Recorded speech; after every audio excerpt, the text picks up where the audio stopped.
Yo, what's up, everybody? So, I'm going to shoot a quick video. I'm going to spit some knowledge at you real quick. Shoot a quick video. Come grab my drink. And I'm going to do this because I love you guys.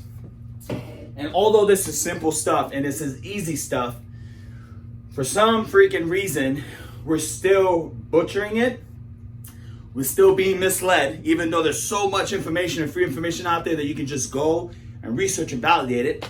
We're still being misled, and people are still not figuring it out, and it's frustrating. It's frustrating, okay? So, I'm gonna use Cocker Brown here, okay? Because this is, I don't know where my pens are, but I got Cocker Brown, and I wanna go over to go get one. So, here's the deal.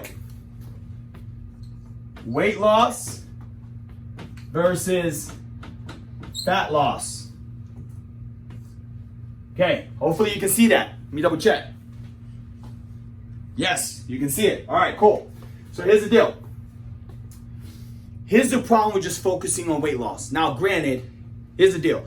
If you're an obese woman or man, right? If you're an obese woman, and let's say you're 5 feet tall, and you're 250 pounds, you're obese, right? Maybe morbidly obese. Let's just, you're above 300 pounds, you're morbidly obese, okay? You're a very large woman, all right? Now, this ain't about fat shaming. This isn't about, just trying to make people feel bad. This is just some real stuff that you need to understand. So, okay, so you're an obese woman. Yes, your first intuitive instinct, right, is to focus on weight loss. Like, what do I got to do to lose weight? Right, so what we do is, essentially, you start blaming food, which in reality, it kind of is food, but it's not really food, it's you. You're the problem right here, your habit. Your habits are the problem. But with food, right, we start focusing on food. We start focusing on exercise.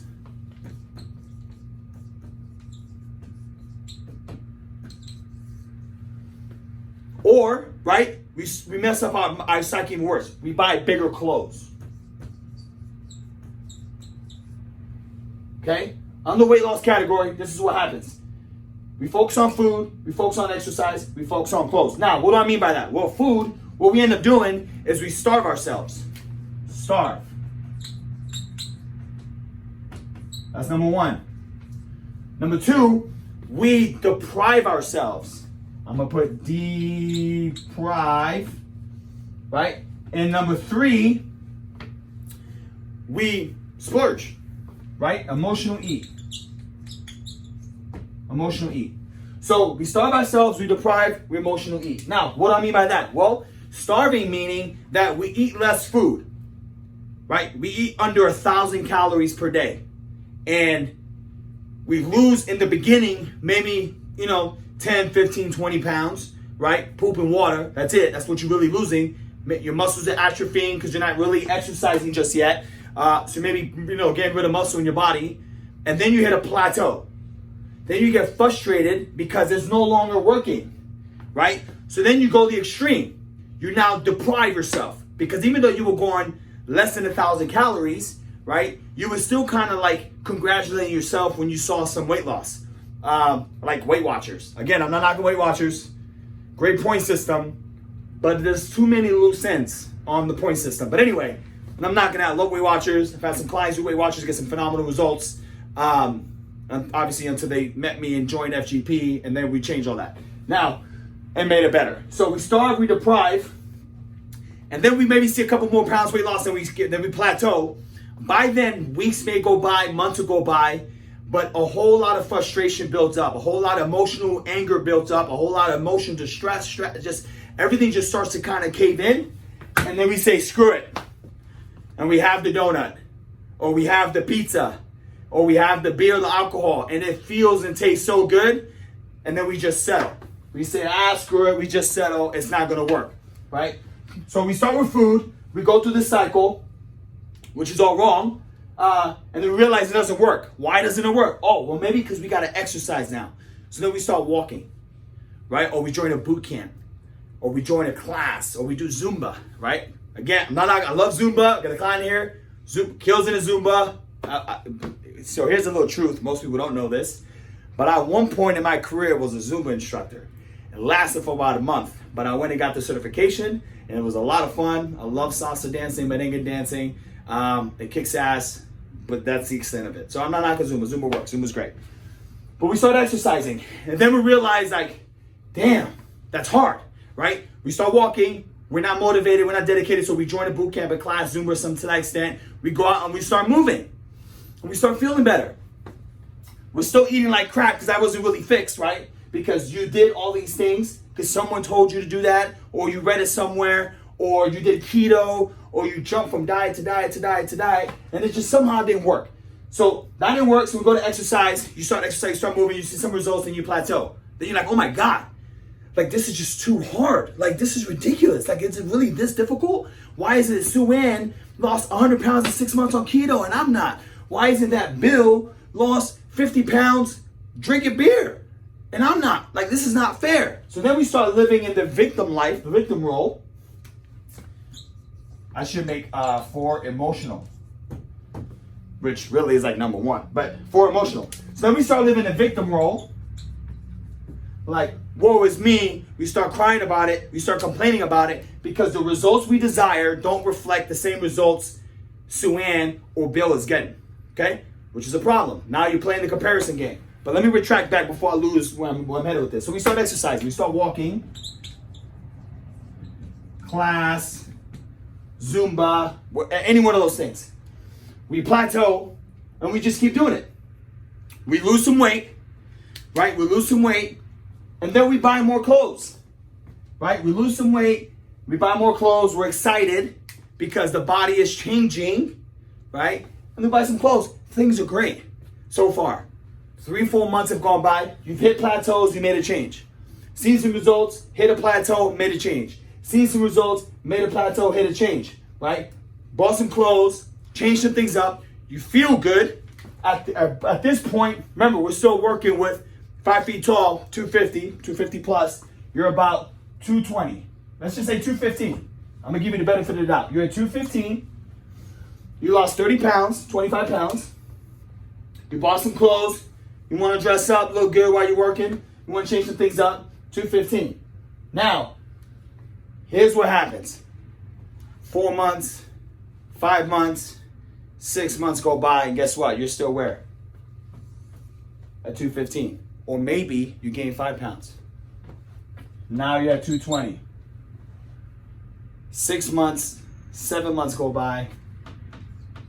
Now you're at 230, 240. Before you know it, back up to 250. A year has gone by and you're heavier than where you started. And you have no idea why, right? And now you're emotionally jacked up. You've lost faith in the fitness world. You've lost faith in training. You've lost faith in trainers. You've lost faith in coach. Whatever. You've come up with whatever excuse you could possibly think of to take the blame away from you. Yeah, you. This is where you're going to probably hate me. To take the blame away from you. Now, let me tell you why it's your fault. Because this whole time, right, you were focused on something you shouldn't have been focused on. Weight loss. Now, I will give you the benefit of the doubt that you didn't know better, right? But at the end of the day, there's so many things. All right, so this whole time, you've been focused on something that's not going to really help you get to where you want to be, right? Weight loss is varied by so many different things, right? The weight itself, whether you're stressed, whether you're on your menstrual cycle, fellas, even some of you guys might be on, I'm just saying, right?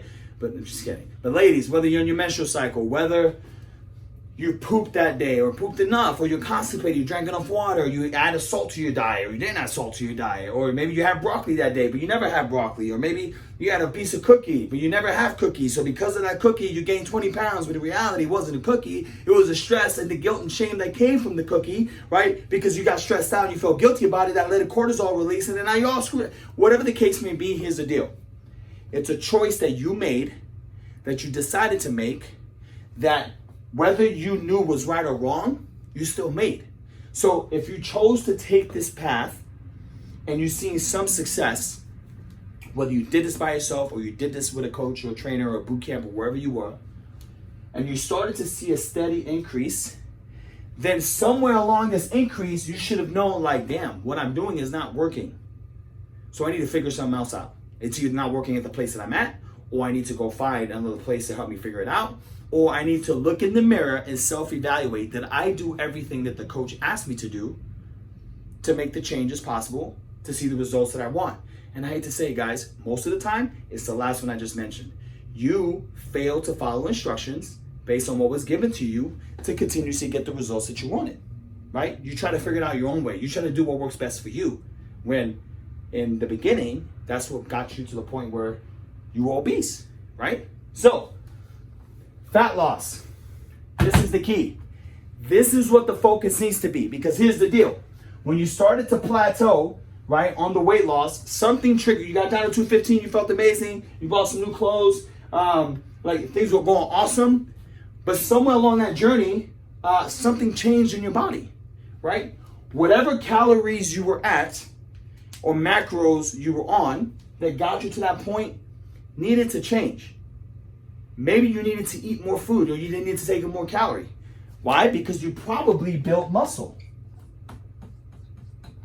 or increased in lean body mass or muscle or skeletal muscle mass, which is what we call it because we use an in-body machine that measures that. And you probably lost anywhere between 3 to 5% body fat, which would also require a difference or a change in your food. But here's the deal. You were so stuck on weight loss that you forgot that you might have been 50% fat. Body fat.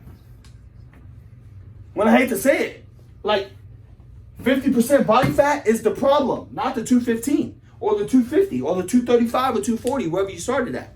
This is the problem. Heart disease, cancer, osteoporosis, muscular dystrophy, muscular sclerosis, clogged arteries, heart attacks, like all those problems are derivative from this, from your body fat, from something called visceral fat, not from your weight. The weight, that's a byproduct of you getting fatter. No one says like, oh my God, you're a waiter. Like, hey, well, you know, like, wow, you're getting weighter. Whoever says you're getting heavier, oh my God, you're getting so heavy. No, but you gained some weight. What they really want to say is, oh, you got fatter, right? But when we say that, people call it fat shaming. Here's the deal. I'm not going to be here to tell you what you want to hear. I'm going to be here to tell you what you need to hear. And the reality is you lost sight of the problem, which was your body fat. You probably put on muscle during this journey, these 30 pounds that you dropped, lost some body fat, and needed to make a change to what it is that you were eating, how you were training, right? You shouldn't have bought no damn clothes. Like, you shouldn't have bought any of those damn clothes. Those two things needed to change to reflect the body fat that you may have lost and the muscle that you may have gained, so you wouldn't have fallen into your emotional victimhood that caused you to gain all the weight back. So this is the problem. This is the reality for most women. This is the reality for most men. This is what happens on why folks lose weight, gain it, lose weight, gain it, lose weight, gain it, then say it doesn't work, and end up getting gastric bypass. Which is like, it's like painting your eyebrows on. You have no eyebrows, you shave them off and you paint them on. Don't get mad at me. I know I got a couple friends that do that. I'm not making fun, I'm just saying. You're covering up something that doesn't exist. Right? You're covering up. Like, it's like sweeping the floor. If you have a throw rug on the floor and there's trash everywhere and you sweep it underneath the rug, you're like, oh, the floor's clean. No, it's not. You just redistributed the trash and hid it. Right? Am I getting to you? Like, you didn't deal with the problem. The problem is you. The problem is your mental state. The problem is how you view food and the relationship you have with it. The problem is how you view exercise and the relationship you have with it. The problem is how you view clothes and the relationship you have. Clothes, handbags. You're watching this because you've seen one of my ads that say, most women don't want to invest in themselves, but they're investing in an expensive handbag. Great. Let's just see if Louis Vuitton will help you prevent a heart attack when you get it. Let's just see if Louis V will pay for your funeral services. Nah, that's not going to happen. They don't even know who you are. They care less. But the handbags, the jewelry, the things that you buy yourself to make yourself feel better, like it's going to cover up the problem, but instead it's just going to add more to the problem. You need to look yourself in the mirror and be real with yourself. What is it that you have to do today to make the change required to get the results you desire? I can give you one option. I can give you one tip. I mean, it's going to be biased. But you want to know what that is? You guessed it. Click on this link and schedule an appointment with me. You owe it to yourself. You owe it to yourself to speak to a body sculpting specialist, an expert, somebody who knows the idea of how to transform not just you physically, but you mentally.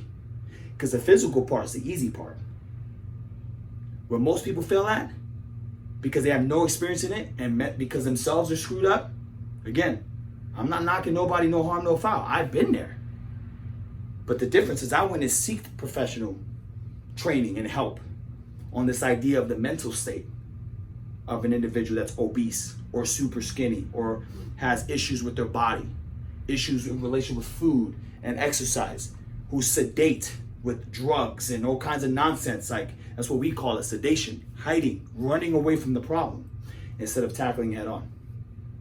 Click on the link below, schedule an appointment with me, and let's just make this happen. Or better yet, just send me a message, just sign up.